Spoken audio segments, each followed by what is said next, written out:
If she'd been around at the time, my next guest would have been a good reason for catching the Titanic, even if you knew about the iceberg. She wasn't around at the time, but she was definitely there for the movie, which has added worldwide fame to her already glittering reputation. She's every director's first choice for anything, so it's a miracle she's here, and what a miracle she is. It's Kate Winslet.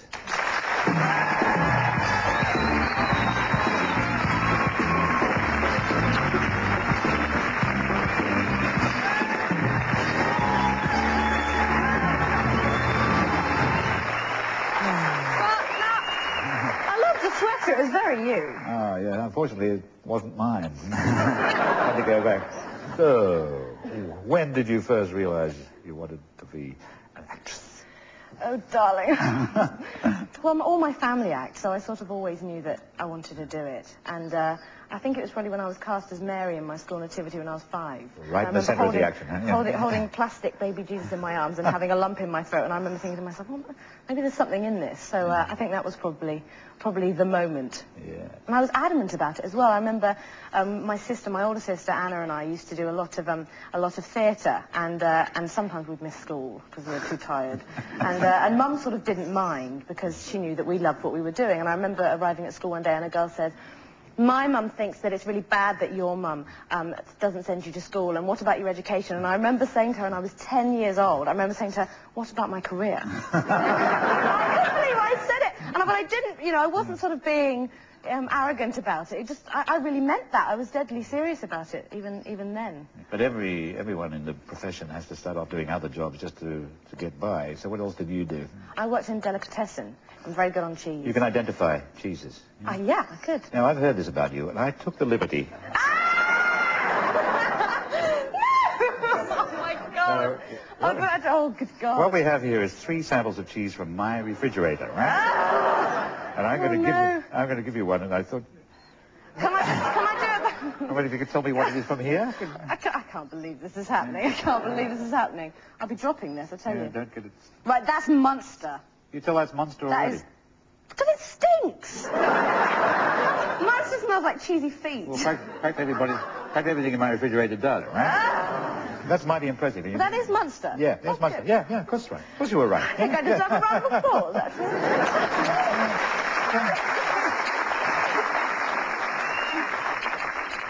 And Titanic is now officially the biggest movie ever. Are you getting used to being famous? I'm used to being recognised, more so in America, actually, than at home. But now, at home, really, it's sort of all the time. And that's, it's okay, but it's just odd, and, things like being followed and things, and obviously press write whatever they want to write about you, and you think, hang on a minute, that's not happening. I read something the other day, apparently Leo and I are buying a house together in London or something, and that's really not true, I'd just like to say. Yeah, but there's something I'd be wanting to ask you. Are you and Leo DiCaprio planning to buy a house together in London? No, actually. Oh, yeah, you can't fool me. A lot of women in the audience for that movie, they kind of like to jump into the Atlantic just to be near this creature, Leonardo. What's his name? DiCaprio, right? Yeah, Leonardo DiCaprio, yes. Yeah, Leonardo, yeah. I'm not jealous. Just because he's young and handsome, but is that fair? Should women jump into the water for this young man? He's gorgeous. He's gorgeous. He's kind of cute. He is. But I have to say, we were just great friends.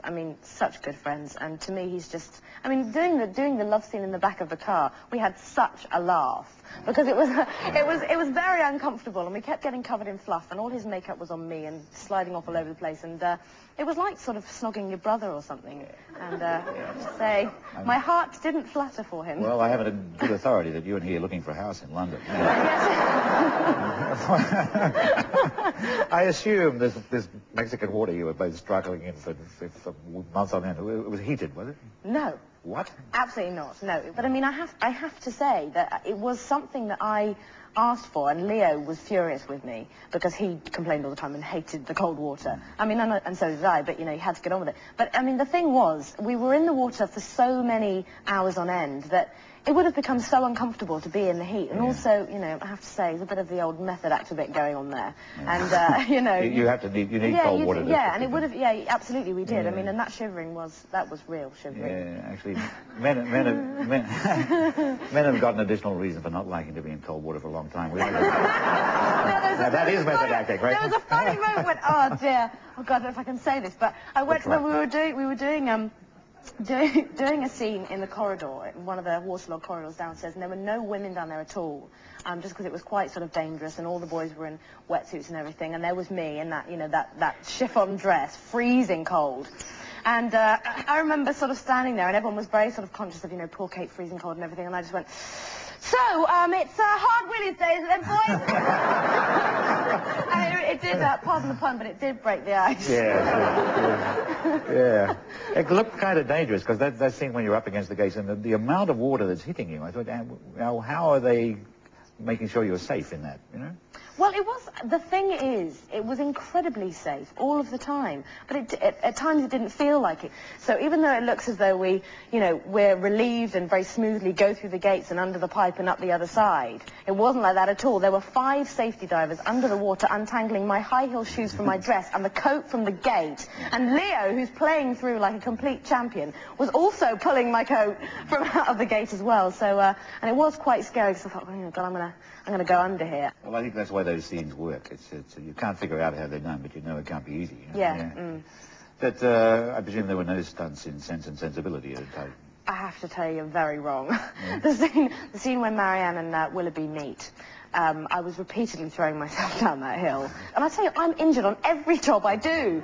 On that caused me to be battered and bruised, and then I got hypothermia doing that scene because we had all this rain and everything, and ended up with my feet in Greg Wise's armpits, because apparently that's how you get body heat straight back in, and it really worked. That's what the guys tell you. Yeah. That's what... No, but it worked. Well, this is your second Oscar nomination. How did you cope with the tension last time at the ceremony?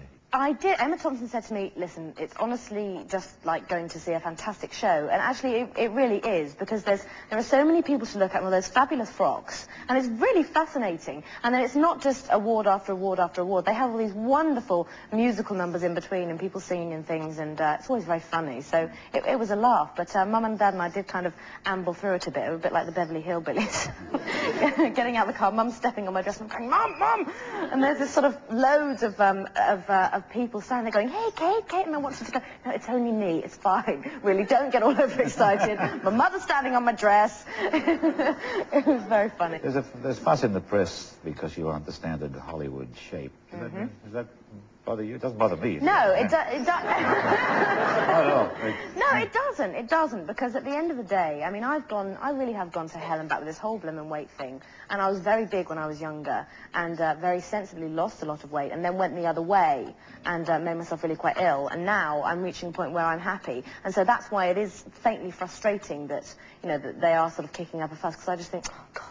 You know, it's just annoying, but I am happy the way that I am, and you know, I'm not a model, I'm an actress, and you know, it's quite a nice feeling in a way to know that I'm in Titanic and I'm playing one of the leading roles, and that I'm not, you know, the waif-like norm that you would see in Hollywood, and it's quite important to me that, you know, I stand there as a British woman and say, listen, girls out there, don't go starving yourselves, because there's just no point, and it really is, if you want to be an actor, it's not about being skinny. It really isn't. Good luck with the Oscars and with everything else. Thank you very much, Kate Winslet.